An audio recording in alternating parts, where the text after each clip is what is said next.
2004 അനുസ്മരിപ്പിക്കുന്ന വിജയം LDF-നുണ്ടാവും. വളരെ ആത്മവിശ്വാസത്തോടു കൂടിയാണ് പറയുന്നത്. എന്താണോ 2004 ഉണ്ടായത് അത് കേരളത്തിൽ ഇത്തവണ ആവർത്തിക്കും. ഇടതുപക്ഷം LDF ഈ ലോക്സഭാ തെരഞ്ഞെടുപ്പിൽ തൂത്തുവാരും. അതിന് അനുകൂലമായിട്ടുള്ള രാഷ്ട്രീയ സാഹചര്യമാണ് ഇപ്പോൾ ഉള്ളത്. കാരണം കേരളത്തിലെ കോൺഗ്രസിനെയും UDF-നെയും ജനങ്ങൾ വിശ്വസിക്കുന്നില്ല. ഉറച്ച മതനിരപേക്ഷ നിലപാടെടുക്കാനും കേരളത്തിൻ്റെ താൽപ്പര്യങ്ങൾക്ക് വേണ്ടി കേന്ദ്രത്തിൽ നിലകൊള്ളാനും കഴിയാത്തവരാണ് എന്ന് കഴിഞ്ഞ 5 കൊല്ലത്തെ അനുഭവം നമ്മുടെ മുമ്പിലുണ്ടല്ലോ. അപ്പോൾ അതുകൊണ്ട് തന്നെ കനത്ത ശിക്ഷ UDF-ന് കിട്ടും. LDF ഈ തെരഞ്ഞെടുപ്പ് തൂത്തുവാരും. ഏതെങ്കിലും തരത്തിൽ ഇപ്പോൾ NDA ഒക്കെ അവകാശപ്പെടുന്നത് തൃശ്ശൂർ എടുക്കുമെന്നൊക്കെയാണ്.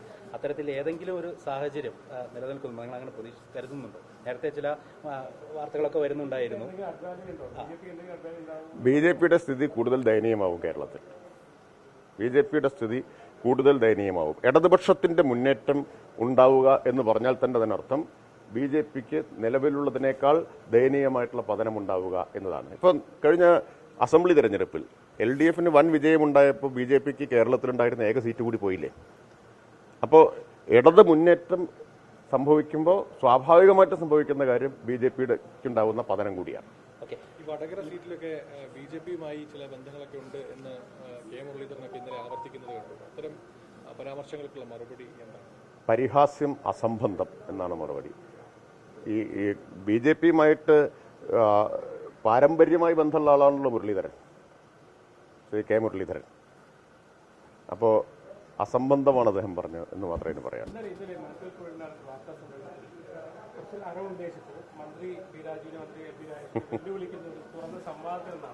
അത് ഈ ഭൂമി കയ്യേറി കയ്യോടെ പിടിക്കപ്പെട്ടതിന്റെ ജാള്യം മറയ്ക്കാനാണ്.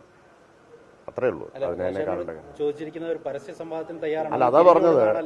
ഭൂമി കയ്യേറി നാട്ടുകാരുടെ മുമ്പിൽ പരിഹാസ്യനായിട്ട് നിൽക്കുന്ന അതിന്റെ ജാള്യം മറയ്ക്കാൻ വേണ്ടിയിട്ടാണ്. നേരത്തെ ചോദിച്ച ചില ചോദ്യങ്ങളുണ്ട്, അതിനാദ്യം മറുപടി പറയട്ടെ. പിന്നെ സോണിയാഗാന്ധി, പ്രിയങ്ക ഗാന്ധി ഇവരെയൊക്കെ കേന്ദ്ര ഏജൻസി ഇപ്പോൾ ചോദ്യം ചെയ്യുകയും കേസെടുക്കുകയൊക്കെ ചെയ്തിട്ടുണ്ടല്ലോ. അപ്പം അതിനെക്കുറിച്ചൊക്കെ പോയി സംവാദം നടത്തട്ടെ.